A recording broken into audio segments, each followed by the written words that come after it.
আমি এখন মাননীয় সদস্য জায়দা পারভিন মহিলা আসন 13-কে তার বক্তব্য রাখার আহ্বান জানাচ্ছি।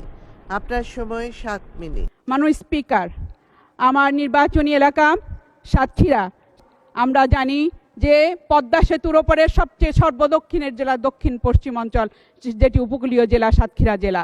এই জেলায় অভূতপূর্ব উন্নয়ন সাধিত হয়েছে, যা সাতক্ষীরার মানুষ কখনো কল্পনাও করেনি, স্বপ্নেও দেখেনি। সেই সাতক্ষীরাতে আজকে সাতক্ষীরা মেডিকেল কলেজ হাসপাতাল প্রতিষ্ঠা হয়েছে, ইনস্টিটিউট অফ হেলথ টেকনোলজি ও medical assistant training school, Satkhira bypass সড়ক, একাধিক ট্রেনিং সেন্টার, শত শত স্কুল কলেজ মাদ্রাসার বহুতল ভবন নির্মিত হয়েছে।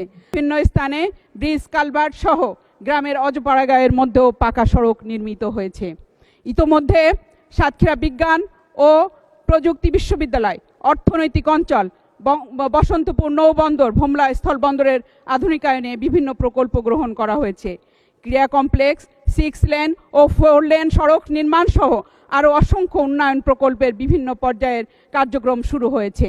জলবায়ু পরিবর্তনের কারণে ঘন ঘন ঝড়, জলোচ্ছ্বাস, প্রাকৃতিক দুর্যোগ কবলিত সাতক্ষীরা জেলার গাভুরা ইউনিয়ন রক্ষায় 1021 কোটি টাকার প্রকল্প, কপোতাক্ষ পাড়ের জলবদ্ধতা নিরসনে দ্বিতীয় পর্যায়ে 523 কোটি টাকার প্রকল্প, সাতক্ষীরা শহরে জলবদ্ধতা নিরসনে 475 কোটি টাকার প্রকল্প সহ বিভিন্ন স্থানে অসংখ্য প্রকল্পের কাজ চলমান রয়েছে। সাতক্ষীরা জেলা এখন খাদ্যে স্বয়ংসম্পূর্ণ এবং খাদ্যশস্য উৎপাদনে একটি অনন্য জেলায় পরিণত হয়েছে।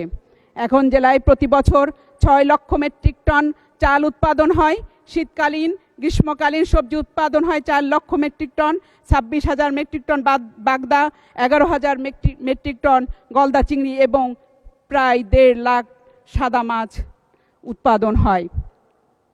বছরে 50,000 মেট্রিক টন হিমসাগর, ন্যাংরা, গোবিন্দভোগ সহ বিভিন্ন সুস্বাদু আম উৎপাদন হয়েছে। কুল উৎপাদন হয়েছে 11,000 মেট্রিক টন।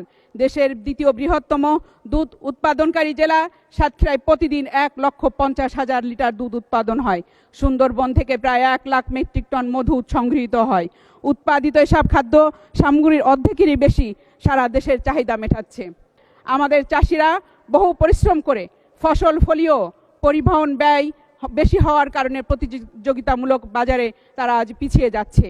পদ্মা সেতুর ওপরের সবচেয়ে দূরের জেলা সাতক্ষীরা, 1 কেজি আম ঢাকায় পাঠাতে প্যাকিং সহ কুরিয়ার খরচ হয় 20 টাকারও বেশি, যেখানে উত্তরবঙ্গ থেকে ট্রেনে 1 কেজি আম পাঠাতে মাত্র 2 টাকা খরচ হয়।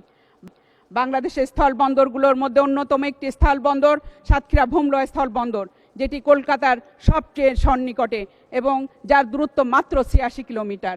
ভারতের সাথে আমদানি রপ্তানি বাণিজ্যে ভোমরা স্থলবন্দর সবচেয়ে গুরুত্বপূর্ণ হয়ে উঠতে পারে বলে এপারের তখনই হয়ে উঠতে পারবে যখন এপারের যোগাযোগ ব্যবস্থা আরও উন্নত হবে। এজন্য আমাদের রেল লাইন দ্রুত স্থাপন করা দরকার বলে আমার জনগণের একটি দাবি রয়েছে। আমরা সব দিক বিবেচনা করে যদি নাভারণ এবং মুন্সিগঞ্জ রেল লাইন স্থাপন করার যে ঘোষণা তিনি দিয়েছিলেন, সেই ঘোষণা যদি বাস্তবায়ন হয় তাহলে সাতক্ষীরার মানুষ উপকৃত হবে। বিশেষ করে মাননীয় প্রধানমন্ত্রীর ঘোষণার পরে 13-14 সালে সেই রেল লাইনের ফিজিবিলিটি পর্যন্ত ওখানে স্টাডি করা সম্পন্ন হয়েছিল, যেটি মাননীয় প্রধানমন্ত্রী সবই জানেন। 2টি পৃথক প্রকল্পও গ্রহণ করা হয়, কিন্তু অর্থ বরাদ্দ না থাকায় প্রকল্পটি আজও শুরু করা সম্ভব হয়নি। আমি নাভারণ সাতক্ষীরা মুন্সিগঞ্জ রেল লাইন প্রকল্পটি কাজ দ্রুত করার জন্য মাননীয় প্রধানমন্ত্রীর দৃষ্টি আকর্ষণ করছি। মাননীয় স্পিকার, সর্বশেষে সকলকেই ঈদের শুভেচ্ছা জানিয়ে ধন্যবাদ জানিয়ে শেষ করছি। ধন্যবাদ মাননীয় সদস্য।